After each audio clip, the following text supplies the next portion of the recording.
Quick video on the underside of a 2023 3500 XD. 3500 XD, the HD model, whatever. Anyway, so we're looking where we can put a coolant heater. It's usually in line. So I was thinking here, the problem is where this is, it's a strange kink and it's too short. It's about 2 inches between my fingers here. But that's the lower radiator hose. There is another very narrow hard radiator hose. Let me move my camera here, along here. That runs along the radiator.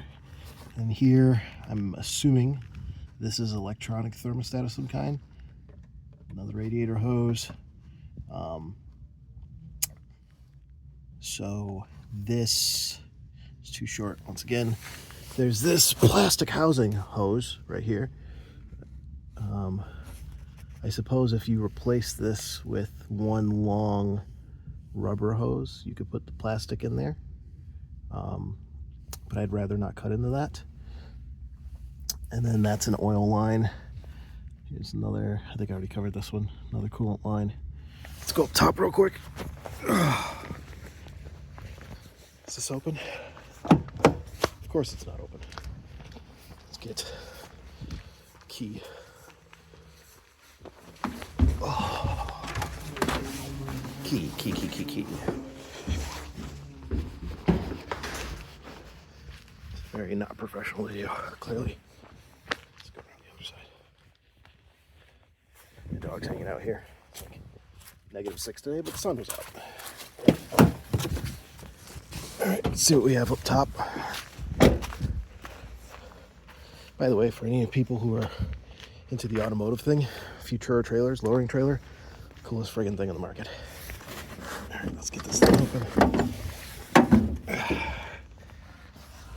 Doing this one-handed is not ideal. All right, so looking from the top, the only thing that really comes to mind is this guy right here.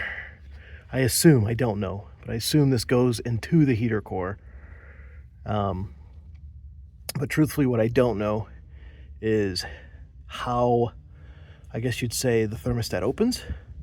So if I put it here to try to heat the coolant loop, is the thermostat even going to open?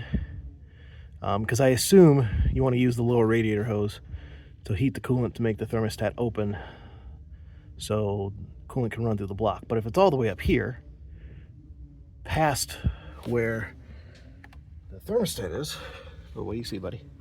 Something out there? Don't mind, little chunk. I had to cut something out of his fur.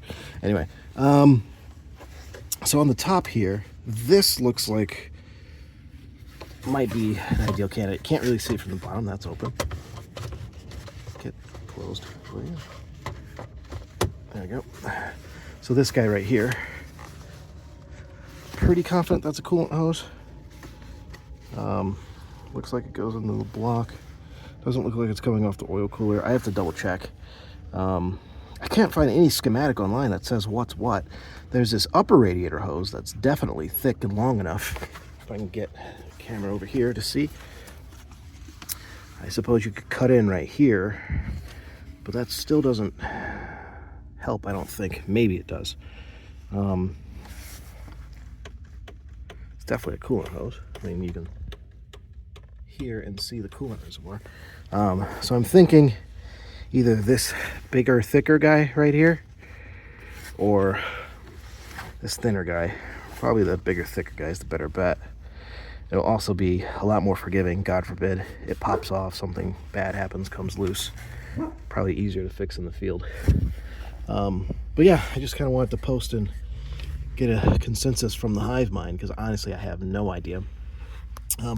Also, another quick, oh, that looks like it's coming loose. Is that normal? That relay looks like it's like off. Well, let's screw it, that's on right now. The others are not like this though. I'll get that in a minute. One question I have for the hive mind, since we're here, I know we're talking coolant loops, but the oil filter's right there. mean, it seems relatively like a simple oil job. You kind of push that out of the way and then you get to the filter. But I assume this intake plenum comes off, because how the fuck are you supposed to get that out of there without making the world's biggest mess, first of all? And not spilling all over. I mean, I don't know what this is, fucking DME or something, whatever it is. But I mean, that's just really packed in there. So, and I mean, this kind of rocks a little bit. So I assume it's just, 10 or 15 fasteners on this thing and it just comes out. So I don't know. If you guys know, please do let me know. But that's what we found kind of looking around on the bottom of the Sprinter van here. Once again, this is a 2023 with the newer 4-cylinder diesel. My under tray looks a little bit different because neighbor's dog's outside. My under tray looks a little bit different just because I've got the Agile off-road stuff. But and another thing, I was gonna put a electric heating element here, but at least from the videos I've seen online, it's not textured like this. So I'm gonna try and put it on anyway because I've already paid for it. I can't return it. So I'm gonna clean this up and stick it on there. But I was wondering if anyone else has stuck one of those electronic heating elements to a not completely flat surface. So we'll give it a try and we'll check back in.